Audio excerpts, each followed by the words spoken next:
Mediben baka Medinzela na yo ya patonyonso Medinzela na yo ya Lumumba Medinzela na yo ya Che Guevara Medinzela na yo ya Malcolm X Medinzela na yo ya Umyope Medinzela na yo ya Felix Mumye Medinzela na yo ya Nguyen Van Choi Medinzela na yo ya Tsoroki Medinzela na yo ya Camilo Cienfuegos Medinzela na yo ya Oji ya Enda.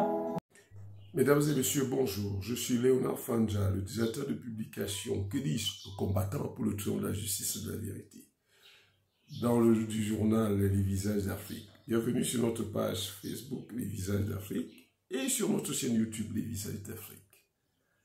Alors, le journal panafricain bilingue Les Visages d'Afrique a opté pour vous servir la version décolonisée de l'information en vous produisant les informations authentiques, non biaisées, la version décolonisée de l'information en d'autres termes, dans le souci de mettre à disposition des Africains cette information utile, importante pour l'émergence de notre continent et pour venir soutenir tous ceux qui se battent pour une Afrique de liberté, une Afrique libre, une Afrique développée, une Afrique prospère dans laquelle tous ces enfants sont épanouis, une Afrique dont les enfants ne iraient plus mourir dans la Méditerranée ou au désert dans le souci de retrouver l'Eldorado.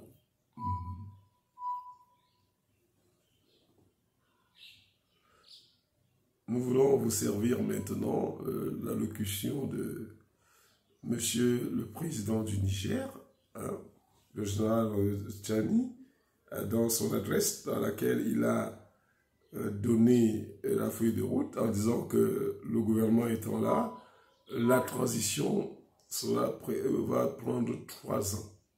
3 ans. Et je voudrais leur dire que même si après 3 ans, ça ne va pas parce que le travail est ardu, et j'ai l'impression que 3 ans ne suffiront pas.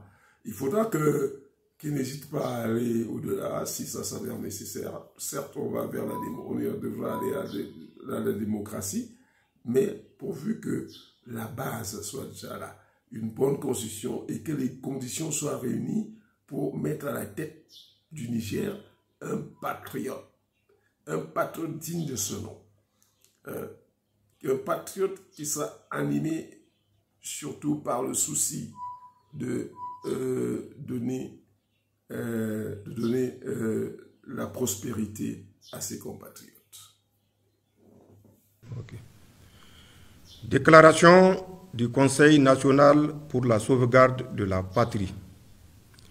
Nigériennes, Nigériens, mes chers compatriotes, le mercredi 26 juillet 2023, les forces de défense et de sécurité regroupées au sein du Conseil national pour la sauvegarde de la patrie, CNSP, ont mis fin au régime de la 7e République. L'action du CNSP est motivée par la seule volonté de préserver notre chère patrie face, d'une part, à la dégradation continue de la situation sécuritaire de notre pays, et cela sans que les autorités déchues ne nous laissent entrevoir une véritable solution de sortie de crise. D'autre part, la mauvaise gouvernance économique et sociale. Mes chers compatriotes, s'agissant de la question sécuritaire, j'aimerais d'emblée dire qu'il y a le discours politicien sur la situation sécuritaire relayé par certains milieux politiques au niveau national et international et qui voudraient que tout se passe bien et sous contrôle.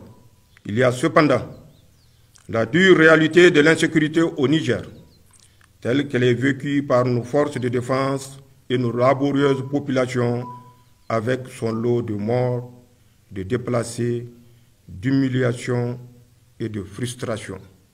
Les attaques meurtrières et traumatisantes de Bosso, Inates, Chinagoder, Anzuru, Bakorat, et d'autres encore nous rappellent à suffisance dans notre chair et dans notre âme cette réalité au quotidien. Aussi, nous nous devons en toute humilité et en toute sincérité de poser les questions de savoir si la prise en charge actuelle de la question sécuritaire au Niger a permis de garantir notre sécurité, celle de nos familles, de nos villages et de notre pays. Et si nous pouvons continuer ainsi, avec la même approche, les mêmes acteurs et les mêmes résultats. Il appartient à nous tous, chaque Nigérienne et chaque Nigérien, de répondre en ayant à l'esprit sa propre survie et les seuls intérêts du Niger. Pour le Conseil national pour la sauvegarde de la patrie, nous répondons avec force par la négative. Non, l'approche sécuritaire actuelle n'a pas permis de sécuriser notre pays en dépit des lourds sacrifices consentis par les Nigériens et le soutien appréciable et apprécié de nos partenaires extérieurs. Non, les résultats ne sont pas à la hauteur des attentes des Nigériens. Non, nous ne pouvons plus continuer avec les mêmes approches jusqu'ici proposées au risque d'assister à la disparition progressive et inéluctable de notre pays. C'est pourquoi nous avons décidé d'intervenir et de prendre nos responsabilités, non sans avoir à plusieurs reprises tenté, tout en restant dans notre rôle de chef militaire, d'attirer l'attention des plus hautes autorités déchues sur l'incohérence et l'inefficacité de leur gestion politique des questions sécuritaires dans notre pays. Mes chers compatriotes, parlant d'incohérence et d'inefficacité, il faut véritablement s'interroger avec nous sur le sens et la portée d'une politique sécuritaire qui consiste à procéder à la libération extrajudiciaire de plusieurs chefs terroristes sans garantie aucune dans le contexte qui est le nôtre. Sur le sens et la portée du recrutement et du détournement à des fins politiciennes de plusieurs centaines d'éléments FDS en dehors du cadre militaire traditionnel et en les plaçant directement sous la seule autorité des politiques. Sur le sens et la portée de la décision d'un commandant en chef qui ordonne la libération des bandits lourdement armés pris sur un théâtre d'opérations militaires au seul motif qu'ils seraient ses alliés. Le sens et la portée de propos d'un commandant en chef des armées qui déclare devant le monde entier que ces soldats qui se battent au prix de leur vie sont moins forts et moins aguerris que les terroristes. Le sens et la portée d'une approche sécuritaire de lutte contre le terrorisme qui exclut toute véritable collaboration avec le Burkina Faso et le Mali, alors même que nous partageons avec ces deux pays voisins la zone du Liptako-Gourma dans laquelle se concentre aujourd'hui l'essentiel des activités des groupes terroristes que nous combattons. Mes chers compatriotes, de toute évidence, les autorités déchues se sont engagées dans une approche qui consiste à mettre en place une sorte de milice pour leurs propres intérêts. Toute chose qu'aucun patriote sincère ne saurait accepter. Mes chers compatriotes, sur le plan économique et social, l'amélioration de l'état actuel de nos finances publiques et du tissu économique de notre pays, la situation de l'école nigérienne, de la santé de nos populations, la lutte contre le détournement des deniers publics, la lutte contre l'impunité, la corruption sous toutes ses formes, le népotisme et les difficultés auxquelles font face les Nigériennes au quotidien sont autant de défis face auxquels le gouvernement déchu a montré ses limites.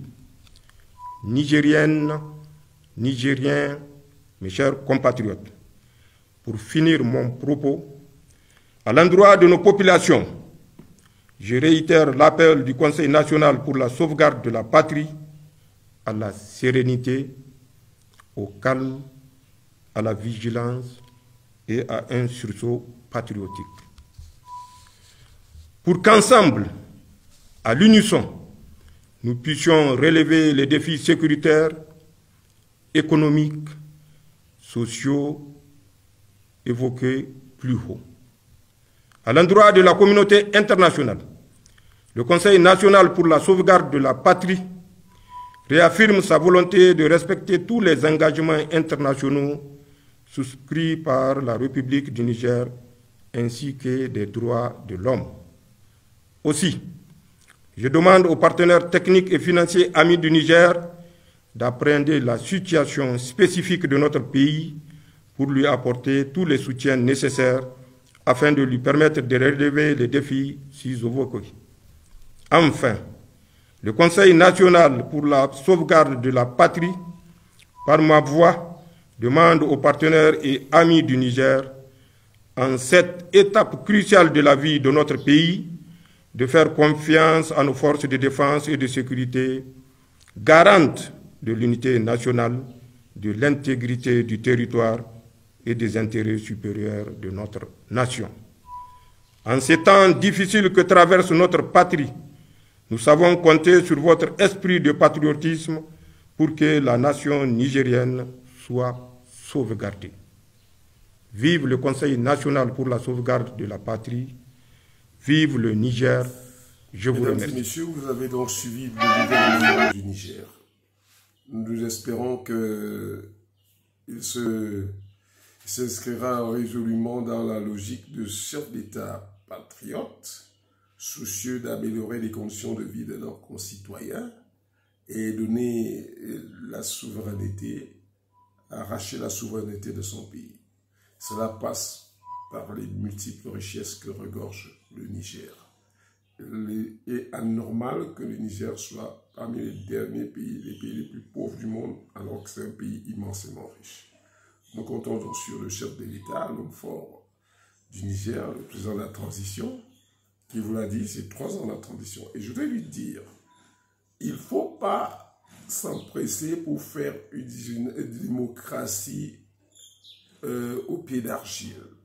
Il faudra prendre tout le temps nécessaire pour mettre en place des institutions fortes pour que le chef de l'État qui viendra ne soit pas celui qui obéit à la logique souhaitée par les puissances occidentales selon les critères et les procédures démontrées par Ousmane Sonko qui aujourd'hui est entre la vie et la mort. La patrie, nous souhaitons une bonne fête à tous cela.